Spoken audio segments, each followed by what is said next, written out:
មកចង់សុំម៉ែក្មេងពុកក្មេងកក់50%ដើម្បីទៅដឹងគុណស្រីម៉ែយកមកកែផ្អើលភូមិម្ដងមើលឆ្នាំនេះតោះអស់ប្រមាណម៉ែសុំកក់សិនអើយអោម៉ែអើយម៉ែតើអាចទេកូននេះចង់សុំឲ្យចង់ដឹងដឹងណាមីអូនទុកមុនកុំឲ្យនាងបានទៅគេ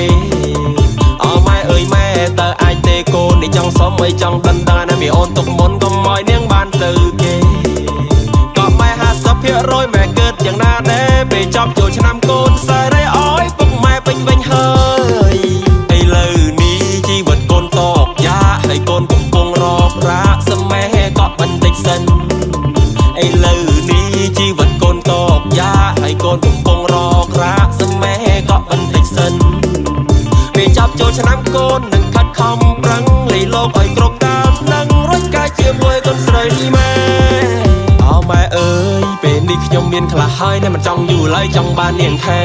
ចង់កក់50%នៃម្ដាយក្មេងអើយតើគិតយ៉ាងណាដែរសុំវល់សុំម៉ែអូខេសុំកុំគិតយូរអីម៉ែខ្លាចនាងមានគេចូលដែរពេលស្អីកូនឡើងគាត់នឹងខិតខំប្រឹងរកលុយប្រាក់កាសទិញរាប់ដំឡើងជូនម៉ែពុកក្មេងតែមិនឲ្យម៉ែខឹងចង់ការឆាប់ក្នុងឆ្នាំហ្នឹងតែពេលនេះកូនតល់សុំតែក្មេងគិតសិនគិតចោលគិតឡាសុំតែក្មេងកក់សិនបើក្មេងអូខេកូននោះមានសង្ឃឹមកូនសង្ឃឹមបានការជាមួយកូនម៉ែអើយ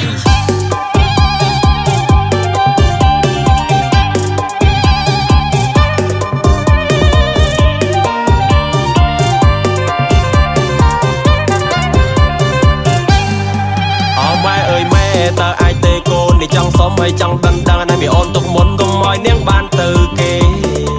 អោម៉ែអើយម៉ែតើអាចទេកូននេះចង់សុំឲ្យចង់ដឹងដឹងណាមីអូនទុកមុនកុំឲ្យនាងបានទៅគេក៏ម៉ែ50%ម៉ែកើតយ៉ាងណាដែរពេលចប់ចូលឆ្នាំកូនសើរអើយពុកម៉ែពេញវិញហើយឥឡូវនេះជីវិតកូនតកយ៉ាហើយកូនកំពុងរករាកសមែកក់បន្តិចសិនឥឡូវនេះជីវិតកូនតកយ៉ាហើយកូនកំពុងរករាកសមែកក់បន្តិចសិនពេលចាប់ចូលឆ្នាំកូននឹងខិតខំប្រឹងលៃលោកឲ្យគ្រប់តាមនឹងរួចកាយជាមួយកូនស្រីម៉ែអោម៉ែអើយពេលនេះខ្ញុំមានខ្លះហើយនៅមិនចង់យូរឡើយចង់បាននាងថែ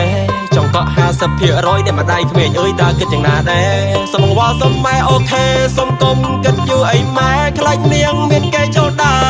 រពេលស្អីកូនឡើងគាត់នឹងខិតខំប្រឹងរកលុយប្រាក់កាសទិញរាប់ដំឡើងជូនម៉ែពុកក្មេងតែមិនឲ្យម៉ែខឹងចង់ការឆាប់ក្នុងឆ្នាំហ្នឹង